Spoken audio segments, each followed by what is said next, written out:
one of the reasons I wanted to come on the podcast was actually because I was thinking about how much my own journey with music, not just rock and roll, but other kinds of music too, has evolved in the last few years. Because so I grew up in upstate New York and Burlington, Vermont, and my first concert was Bryan Adams because it was the 80s, like 1984. And it was like a social thing. It was a friend thing. We all went to see him, but growing up in those areas, like the band that was like actually one of the most popular bands was the Grateful Dead. And I was really into them when I was in high school and college. And I remember seeing these two friends of mine one day, like on the bus, and they were like going off to see them at the Saratoga Performing Arts Center. And my parents wouldn't let me go. And it was this whole big thing. So I ended up actually getting really into them when I was in high school, and I went to see a lot of concerts, that the ones I could see in Burlington at that time. Like I lived in Plattsburgh and in Burlington, which are across the lake from each other. So I saw Bryan Adams. I saw Echo and the Bunnymen at Memorial Auditorium.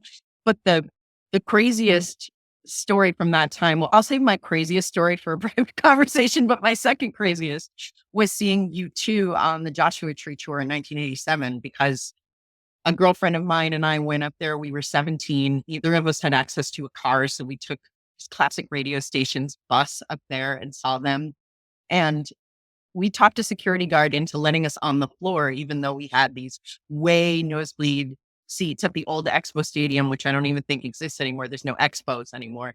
But we got on the floor, and the whole crowd was bouncing up and down. It was almost dangerous, but it was like we could just feel the energy, and like Edge came out and we got really close to the edge and he was playing, and like it was electric. And that friend and I are still friends. And we talk about that experience like every now and then. We're like, remember when we went to see U2 and we got on the floor and all of that stuff? That was really fun.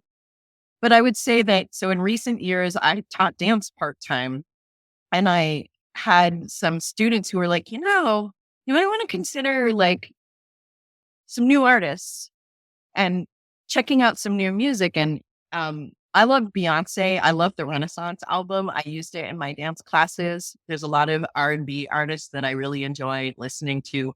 One of my favorite more modern rock bands is the Alabama Shakes with Brittany Howe. I think she is awesome.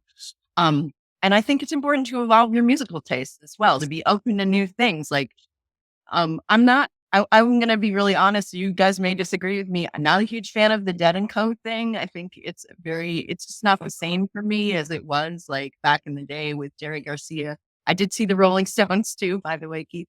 But I feel like nowadays I'm really trying to expand my musical horizons and going to see artists that, I saw Lizzo last year. She's a great performer, amazing performer. Beyonce show is incredible.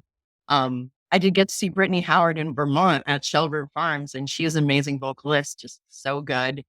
And I want to go see like more modern music, and that's kind of where I'm at these days. And my students influenced me. They influenced me a lot. So